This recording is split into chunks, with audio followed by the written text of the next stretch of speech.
All right, we're live. Hey, what's up? It's me, Awesome Al. And I'm Rayson. Welcome back to another amazing Sunday Live. Today we are on Instagram and we are on Facebook. So with that being said, like, comment, and join our conversation. Today we're going to be talking about a really cool subject because I am outside of high school now. Ali is still in high school. So our topic today is going to be what we have both learned outside of high school. But before we even get into it, I see Michael Bryce on Instagram. So hello to our viewer on Facebook. Before we get into it, Ali, start it off with our quote of the day. Thank you, Raisa. And this is actually take 2. So if you got the first take, good for you. Facebook, thank you. Make sure you join the conversation like my sister said. Hello. So today we're going to be talking about one of the books for actually our 10 book youth series, and it's called What I've Learned Outside of High School. So the quote I think actually happens to go really well with this, and it's actually by Malcolm X, and when he talks about education, he said, "Education is a passport for the future, for tomorrow belongs to those who prepare for it today." Wow, I really like that quote. You know what?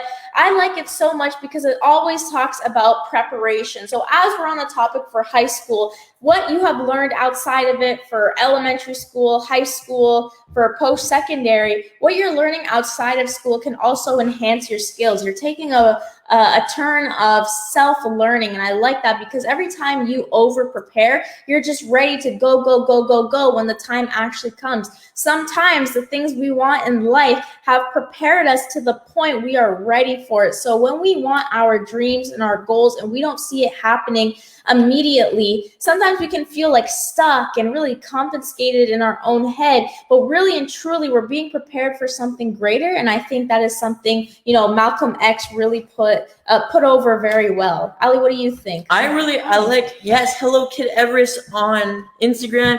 I really like what he said, where education is a passport for the future, for tomorrow belongs to those who prepare for it.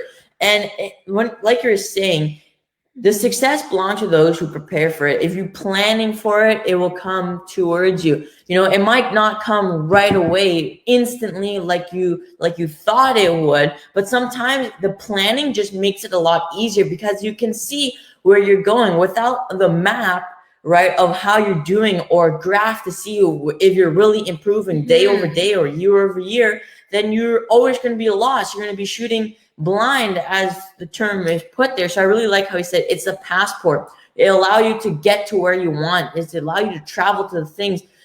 It allows you to get to the future, create the future that you allow, because you're educating yourself in that. And the one other thing I want to say is that education doesn't necessarily mean you have to have a school education, a traditional education. It can also mean you can have an entrepreneurial education through like quote unquote street knowledge.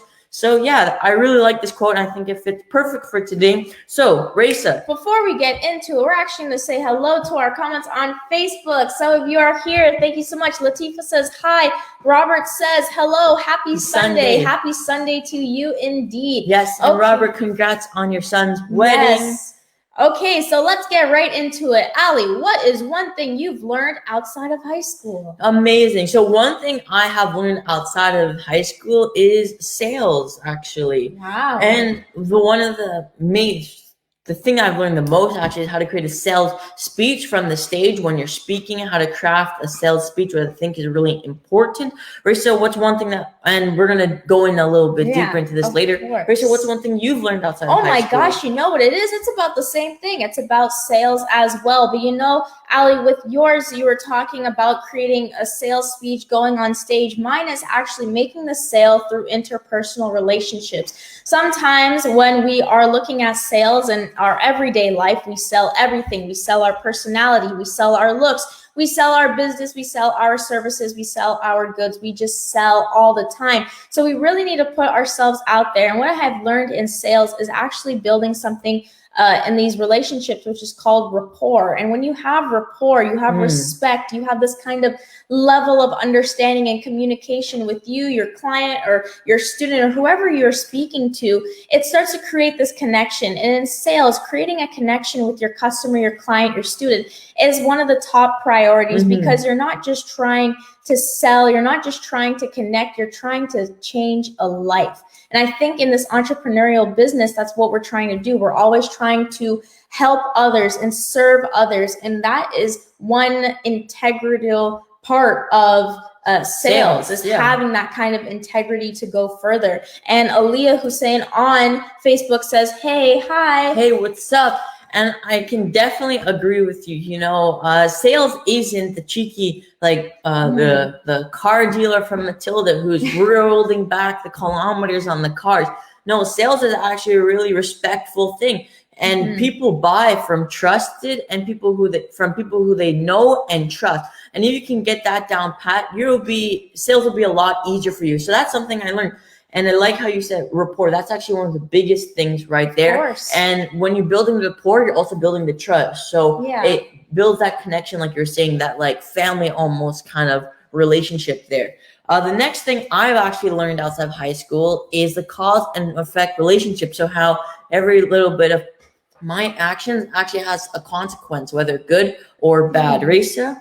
Wow, I really like how you said that. Every action you do has some kind of consequence, whether it's good or bad. Well, you know, consequences either or. So I really like that because you know what? It talks about communication. Or I should say outcome instead. Outcome. I think outcome is a better word for that.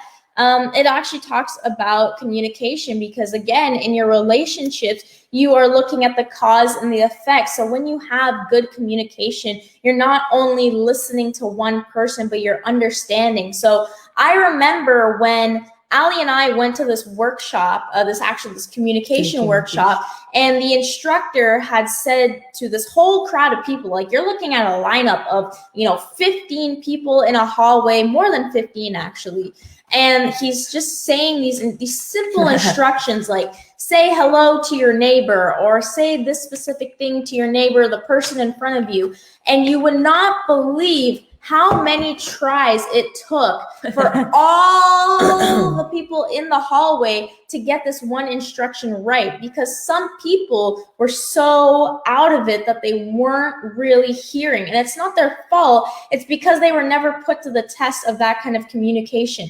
When somebody is talking to you, you are silent. You're not thinking about your agenda. You're not thinking about what you need to do. You're not thinking about what they're going to say next. You have to be fully in the moment. You ever feel like when you're talking and you see somebody zone out and you're like, oh my God, I don't know if I want to have this conversation. Do I continue? Yeah, do I continue? Is this what's happening here? And then you like stop talking. Yeah. You're like, oh no, I'm listening. I'm doing something else. I'm listening right here. But it's about being fully in the present. And you know what? Even Michael on Instagram agrees with me. Is key. Exactly. He says communication is key. So on top of communication and what I have learned, it would also to be how to be a good speaker. So when you are talking about interpersonal relationships, you're talking about communication. Well, actually, hold on, Ray. So what does it mean to have an interpersonal relationship? Just to clear it up for our audience. Oh, yeah. An interpersonal relationship, again, as Michael agrees with me on Instagram, he says, be present, love it. Interpersonal relationships means you're getting to know the person on a more deeper level. We're not talking like philosophy in life, but the fact that you take your time to actually dissect what they need, what they want, where they're coming from, it makes you have that kind of communication skill. So that's what interpersonal means. It's like you're getting to know the person and the communication that you're having with that person. So all right, perfect. Glad you cleared that up. Yeah, but you know what? I'm going to let you go on it. So about communications and how to be a good speaker. Ali, what is one advice that you have to be a good speaker and how did you learn about it? Yeah, for sure. So one advice I've learned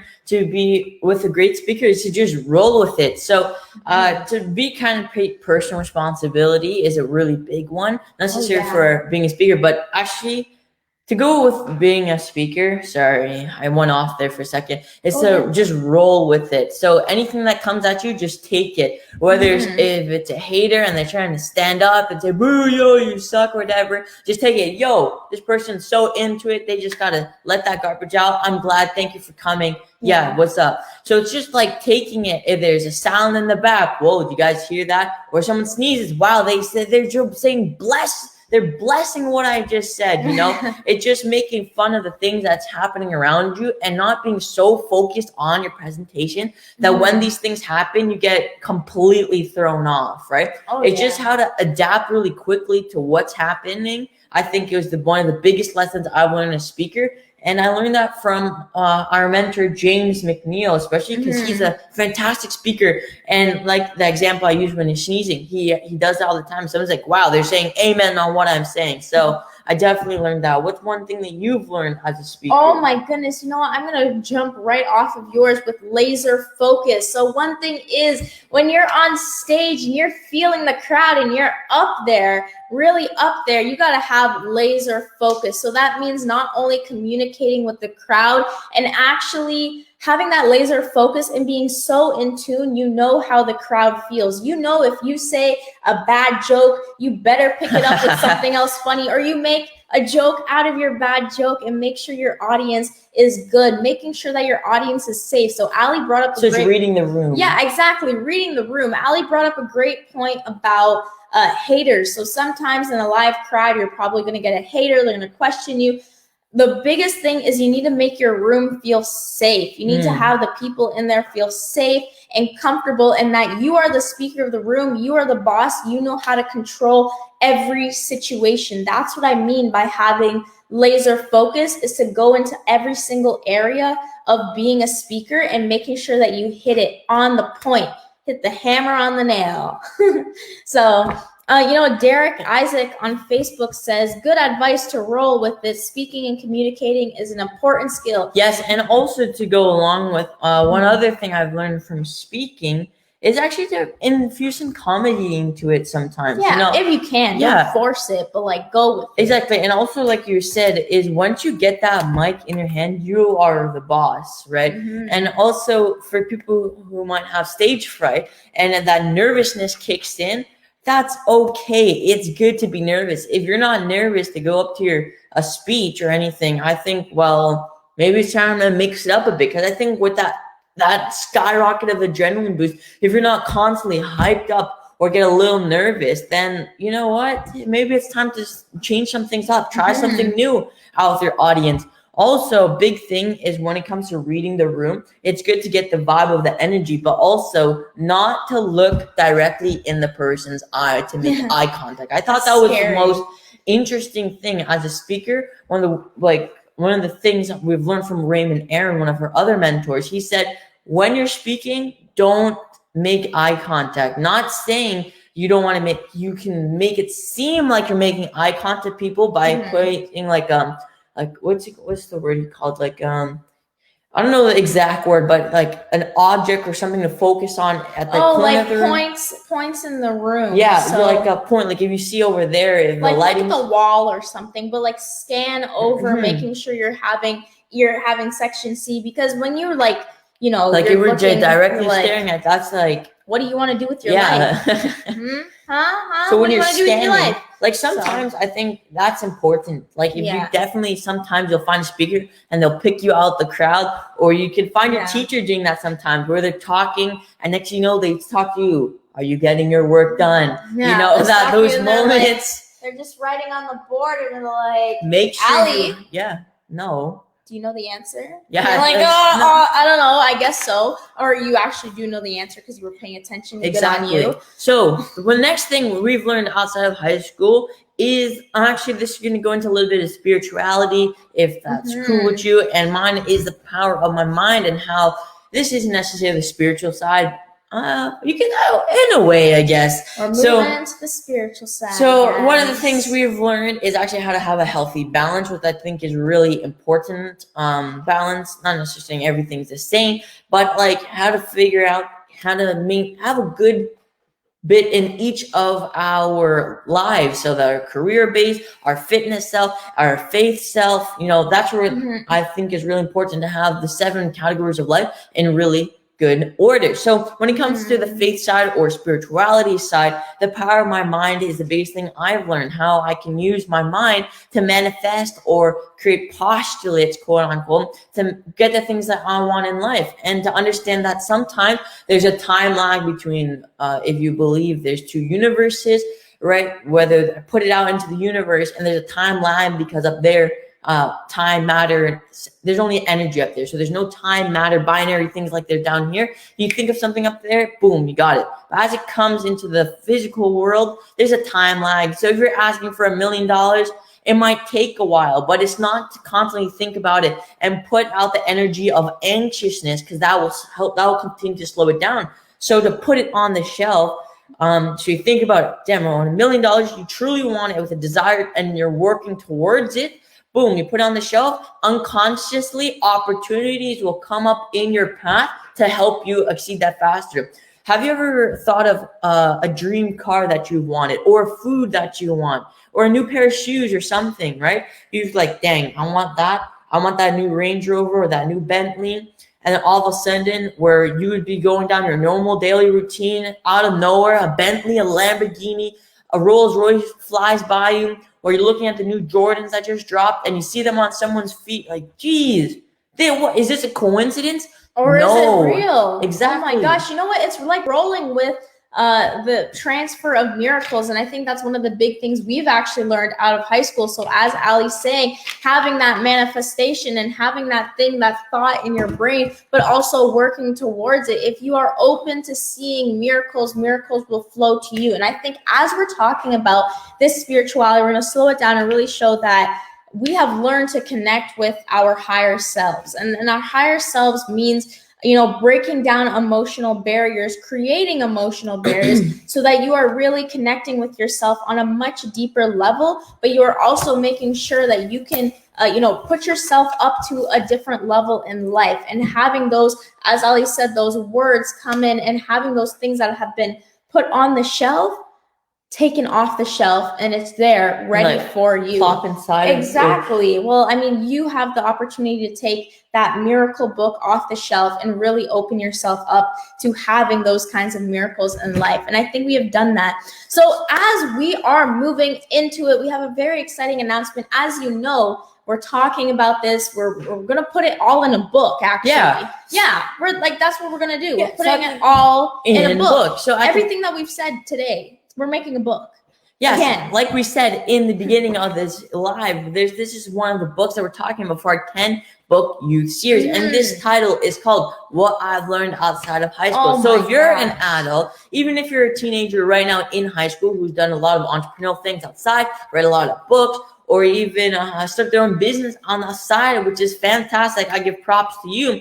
You can share your own message with another teenager who might be in high school by putting it in this book. If you're an adult who had a really inspirational story, you can take that story and pick out the key components of it and share that in this book. And what this will do is, if we hand that book to a teenager right now in high school and they open it up and they read it, imagine if your one story helps them save themselves from like going down a dark road of depression or something, right? Because they've been able, they relating to something that you've said. Or if you're an entrepreneur, your story about how you used to struggle in school, but now you've made it as a business owner, that inspires them to continue to push on with their goals and dreams because they have somebody to look up to. It's a sense of inspiration, which is really important there. And I think you said that great. So that's what we're going to be doing. If you are interested, please text us, APSO Books. So we actually have a little a banner